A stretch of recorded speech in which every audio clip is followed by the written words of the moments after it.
Maraming aso at pusa na inabandona ang nagkalat sa mga kalsada. Kagagawan po yan ng mga irresponsableng tao na nagmay-ari sa kanila. Matinding gutom at sakit tuloy ang kanilang natatamasa. Pero dahil medyo marami-rami pa rin naman, ang tulad namin nagmamalasakit sa mga hayop sa kalye. Ayan, may second chance pa sa magandang buhay ang kanilang nakukuha. Ang sarap pakitang masaya na ulit ang mga pulot pet sa kanilang Pow-Wow Makeover.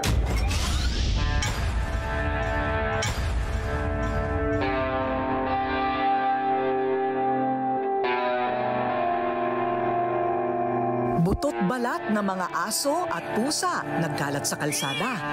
Ang kanilang mga katawan puno pa ng mga galis at sugat.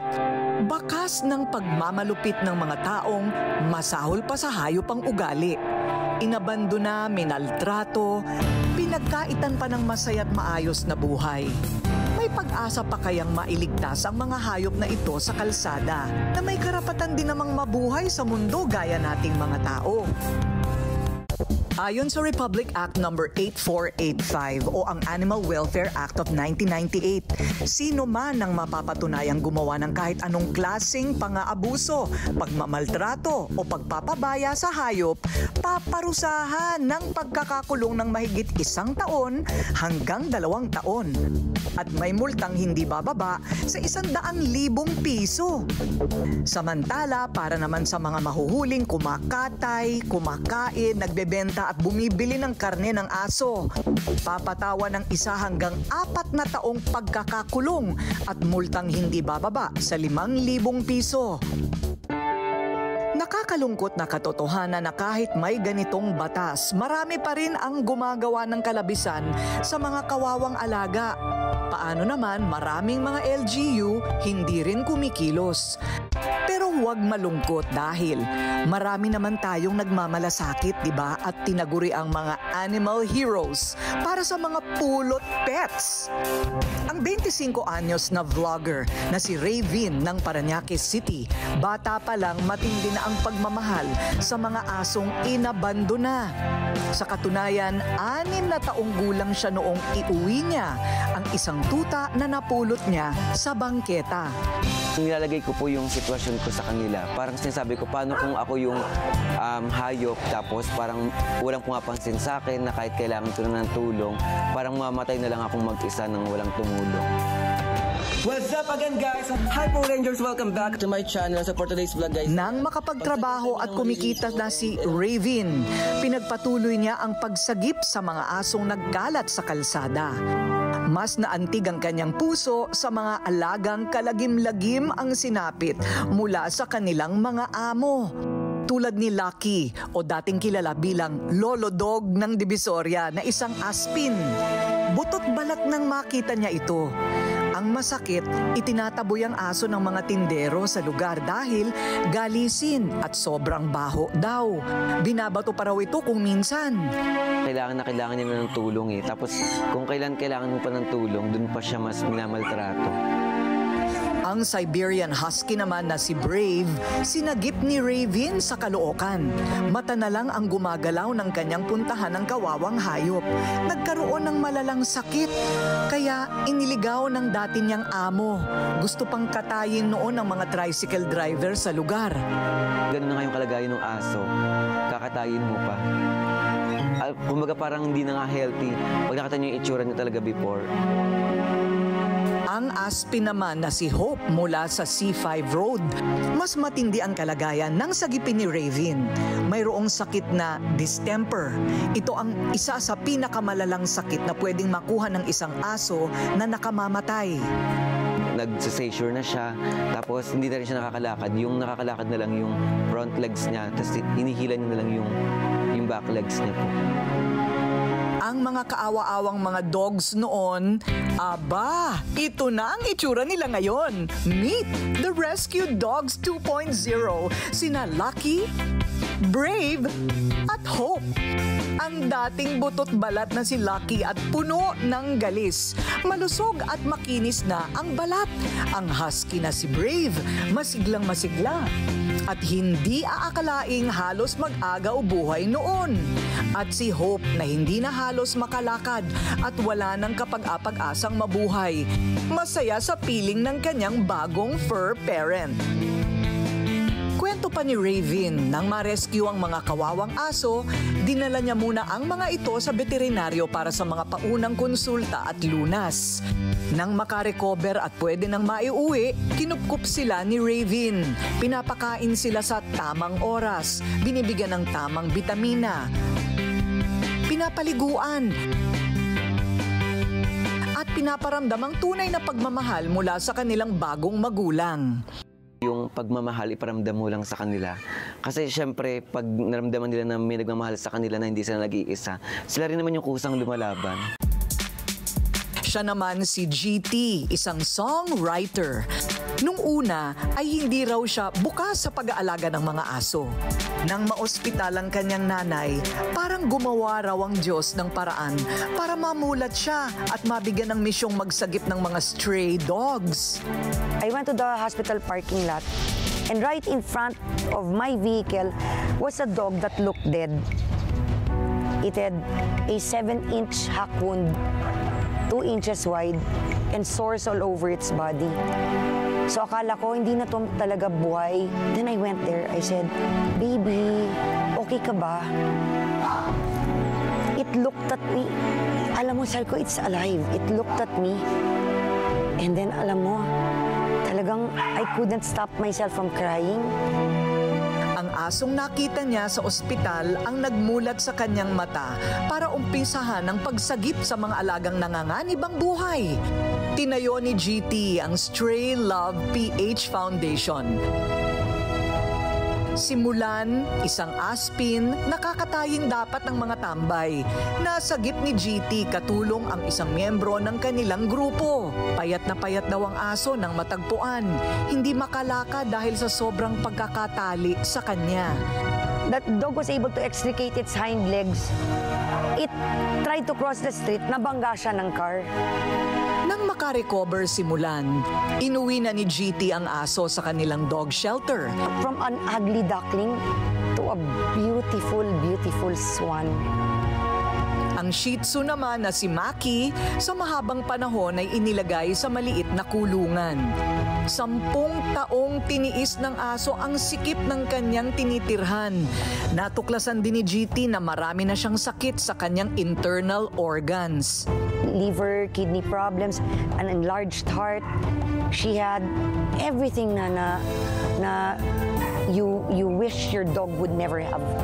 Nang makita ang sitwasyon ni Maki sa kanilang FB page, may mag-asawang abogado at negosyante ang nagkaroon ng interes na ampunin ang aso. Nasa mahigit 200 aso at pusa na ang nasagip ng grupo ni GT. Gamit ang kanilang sariling pera, nakahanap sila ng shelter o tirahan sa Tanay, Rizal. Talagang ginapang po namin siya para maging isang foundation. We would like to ask of you, please guys, donate to a worthwhile cause. Donate po for creatures that cannot speak for themselves. Tulad ni na Raven at GT, isa din po ako sa mga nag-aaruga at nagmamalasakit sa mga hayop na pinagmalupitan o pinabayaan sa kalsada. Aabot na sa mahigit 5,000 aso't pusa ang aming nasagip sa loob ng 13 taon na pagre-rescue. Wala pong kapaguran yan ha, at iba't ibang programa at charity events na rin ang aking sinamahan. Mayroon din po tayong shelter na pinaglalagakan sa kanila na kasya ang nasa 20 aso't pusa. At kahit napapaampun na ang iba sa mga responsible pet owners, patuloy pa rin po tayo sa ating advokasiyang magligtas at mangalaga ng mga hayop na walang kalaban-laban. Ito ang isa sa aking mga calling na ipagpapatuloy natin hanggat may kakayahan. Tingnan nyo naman si Jazz noon, butot balat, wala nang balahibo, pero pagkaraan lang ng ilang buwang pag-aalaga sa kanya, ito na siya ngayon. Iba rin ang kalagayan noon ni Cielo, madungis at ginagalis. Pero ngayon, happy na siya dahil mahal na mahal siya ng mga umampon sa kanya. Ganito naman ang kuting na si Jordan na napulot namin sa basurahan. Pero ganito na siya ngayon, malago ang balahibo at sobrang lusog. Tulad ko, naniniwala rin sina GT at Raven na dapat ang mga alaga natin kinakapon. 13 million na po ang strays. Paano po natin masisave lahat yun kahit gugustuhin natin? So bakit kapon? Number 1, you're going to cut down on having more strays in the streets. Number 2, we cut down on road accidents. Number 3, even if they're not born with rabies, there are dogs out there that contract rabies and cats. Ang kaibigan naman natin sa Pampanga na si Tess Faustino. Late bloomer siya sa pagiging pet lover. Paano ba naman kasi mahigit 40 taon siyang takot sa mga aso? Wala akong hilig sa aso. Takot ako sa aso. Ayoko ng aso. Ayoko ng pet sa bahay. Hanggang isang mainit na katanghalian, napansin niya sa labas ng kanilang bahay ang aso ng kanyang tatay. Uhaw na uhaw at tila nanghihina dahil sa taas ng temperatura sa paligid. Agad daw niyang pinapasok ang aso sa loob ng kanilang bahay at doon unti-unti siyang natuwa at napalapit sa aso ng kanyang tatay. Kapag daw hinahawakan niya ang alagang ubod ng lambing, nakakaalis ng stress at pagod. Kaya noong mag-birthday ang kanyang anak, niregaluhan niya ng aso para magkaroon na sila ng sariling dog na aalagaan. Dahil sa nahilig na nga sa mga aso si Tess, hindi niya naiiwasang makakita ng mga post sa social media ng mga asong kinakawawa at inaabandona. May mga gabi pa nga raw na hindi siya makatulog kakaisip kung paano makakatulong sa mga alagang pinagkaita ng masayang tahanan. Naisip ko kung paano tutulungan tong mga aso na to dun sa abot ng makakaya ko lang. At dahil halos araw-araw niyang napapanaginipan ng mga asong humihingi daw ng tulong sa kanya, nagpatayo na siya ng klinika na abot kaya ng masa ang halaga at 24 oras pa na bukas para sa mga alagang kailangan ng agarang lunas.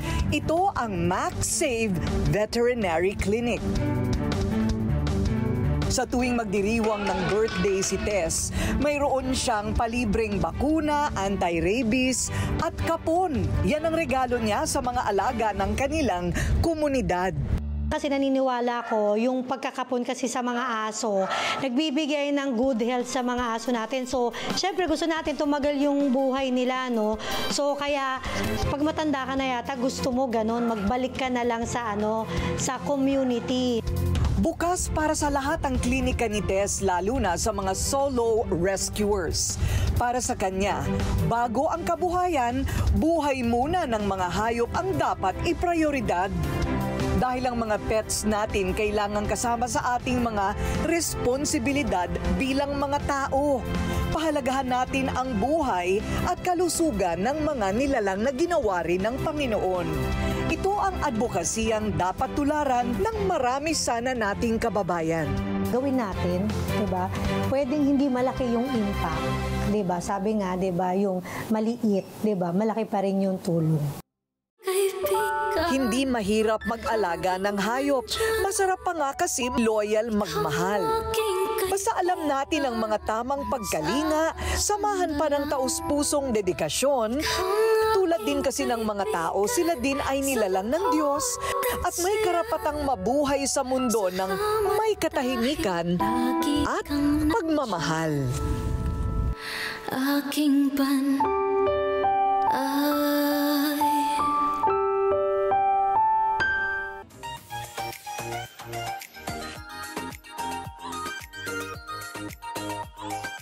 Ito pinag-aralan talaga namin. Look at the back. Merong before and after. A real clinical trial from the United States.